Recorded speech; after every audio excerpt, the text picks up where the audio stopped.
Hello friends,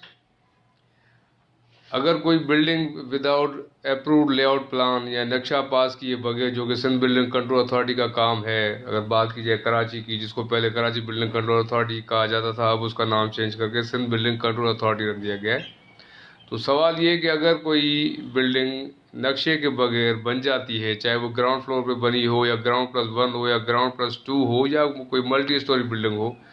तो अगर ऐसी कंस्ट्रक्शन हो जाए नक्शा पास कराए बगैर, तो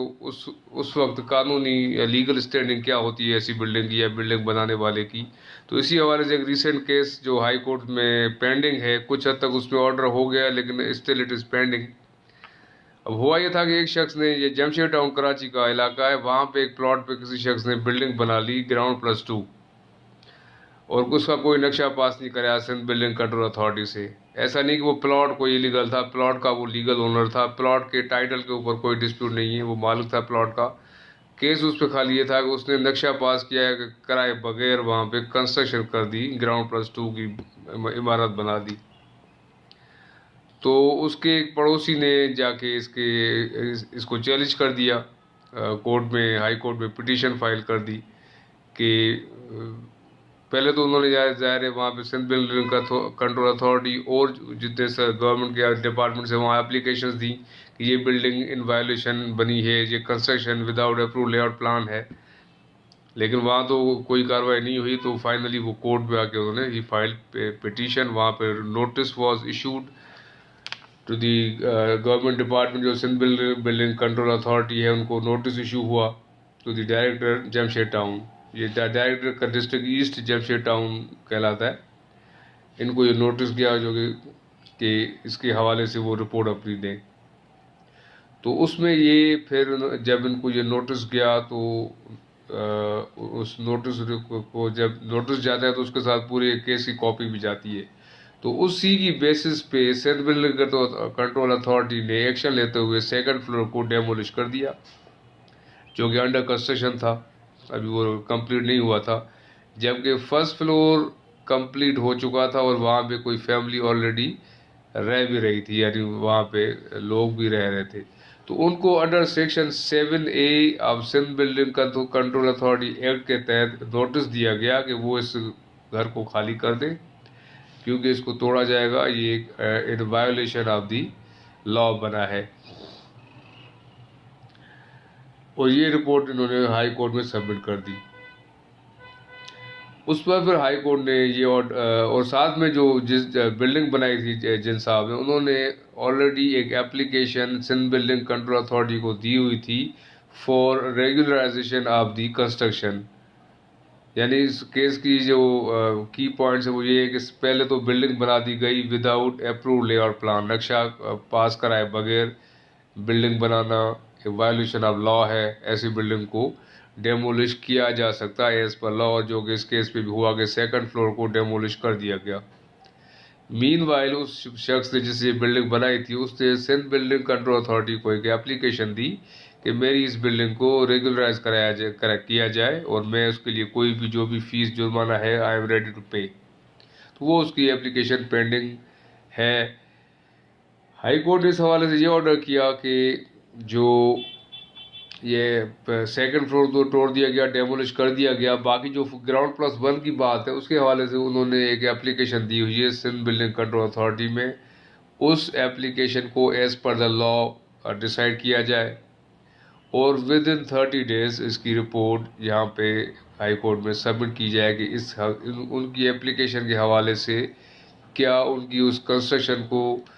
रेगुलराइज कर दिया गया, किया गया, या उनकी एप्लीकेशन को डिसमिस कर दिया गया, या वो बिल्डिंग डेमोलिश कर दी गई टोटल। अब ये तो डिपेंड करता है आने वाले वक्त में। ये तो रिसेंटली फैसला हुआ है, 30 दिन का टाइम है सिंध बिल्डिंग कंट्रोल अथॉरिटी के पास कि वो इसके हवाले से क्या फैसला करते हैं उस एप्लीकेशन का। अब ये सिमिलर केस है जैसे ये बनी गाला का केस, आप सबको पता होगा, इमरान खान का जो घर है वो भी बगैर किसी नक्शे को पास कराए गए वो बना दिया गया था। उसकी कंस्ट्रक्शन काफ़ी साल पहले कर दी गई थी, कई साल गुजर गए और फिर ये मामला अभी रिसेंटली चंद साल पहले जब ये आई थिंक 2018 में ये सुप्रीम कोर्ट तक पहुंचा था मामला, तो बहरहाल बनी गाला को तो सुप्रीम कोर्ट ने रेगुलराइज कर दिया एक ऑर्डर के तहत। اب یہ ایک پریسیڈنٹ موجود ہے کہ اس طرح کے کیس میں اس طرح آلریڈی سپریم کورٹ کر چکی ہے. جب کوئی کیس میں اس طرح کوئی ڈیسیجن ہو جاتا ہے، ججمنٹ آ جاتا ہے، تو وہ ایک پریسیڈنٹ بن جاتا ہے، یعنی وہ بعد میں آنے والے وقتوں کے لیے جو کورٹس ہیں ان کے لیے ایک راستہ ہوتا ہے. کہ کیونکہ ماضی میں ہائی سپریم کورٹ نے ایسے ہی سملر کیس میں ایک ایسا ججمنٹ پاس کیا ہوا ہے، یعنی کہ اس جو بنی گالا عمران خان کے گھر والے کیس ہے، وہ سمپلی یہ ہے کہ وہ ان وائلیشن آف لا بنا دیا گیا تھا، یعنی اس طرح کے نقشہ پاس کرائے بغیر وہ گھر بیل نما گھر بنا دیا گیا، کنسٹرکشن ہو گئی، اس کو کئی سال گزر گئے اور پھر وہ معاملہ آیا سپریم کورٹ میں. اور سپریم کورٹ یعنی یہ گھر جو بنا دیا گیا تھا وداؤٹ لے آؤٹ پلان، نقشہ پاس کیا کرائے بغیر، اپروڈ پلان کے بغیر، اس کو بعد میں سپریم کورٹ نے آرڈر کے تحت ریگولرائز کرتے ہوئے ڈپارٹمنٹ کو یعنی سی ڈی اے کو، کیپٹل ڈیولپمنٹ اتھارٹی کو یہ ڈائریکشن دی کہ اس بلڈنگ کے حوالے سے جو جرمانہ بنتا ہے وہ وصول کیا جائے اور بلڈنگ کو ریگولرائز کیا جائے. یعنی اس میں تو کلیئر کٹ آرڈر دے دیا گیا تھا کہ اس بلڈنگ کو یعنی بنی گالا کو، عمران خان کے گھر کو ریگولرائز کر دیا گیا آرڈر کے تحت، اور صرف سی ڈی اے کو یہ ڈائریکشن دی کہ آپ پیسے وصول کر لیں ان کو جو بھی ان کی فیس بنتی ہے. جبکہ یہاں پہ یہ ہوا ہے کہ ان کو ایک اتھارٹی کو یعنی سندھ بلڈنگ کنٹرول اتھارٹی کو ٹوٹل اس پہ ان پر چھوڑ دیا گیا ہے کہ جو آپ نے توڑ دیا ہے اس کے بعد اب جو application for regularisation of the building آپ کے پاس پینڈنگ ہے، اس پر بھی ایز پر لا جو بھی آپ کو مناسب لگتا ہے وہ فیصلہ کریں. حالانکہ ہونا تو یہ چاہیے تھا کہ اتنا یہ کیس چلا ہے اور یہ سارے معاملات ہوئے ہیں تو یہ ڈائریکشن دے دیتے کہ ان کا گھر جو کنسٹرکشن ہے وہ ریگولرائز کیا جائے اور ان کے اوپر بھی جو بھی جرمانہ یا جو بھی فی ہے اتھارٹی کی ایز پر لا وہ وصول کی جائے. مگر ایسا کوئی اس میں آرڈر نہیں ہوا. اس میں ٹوٹلی چھوڑ دیا گیا ہے آن دی اتھارٹی کہ وہاں وہ سندھ بلڈنگ کنٹرول اتھارٹی میں جو ڈی جی ہے یا جو ڈائریکٹر ہے جو اس کیس کو دیکھیں گے ان کے اوپر ہے سارا کہ وہ کیا ججمنٹ کرتے ہیں. لیکن یہ ہے کہ جو بھی فیصلہ کریں گے اس کو یہاں پہ کورٹ میں سبمٹ کریں گے، ایک رپورٹ بنا کے پیش کریں گے کہ ہم نے اس کیس کا یہ حل نکالا ہے. تو let's see, wait and watch.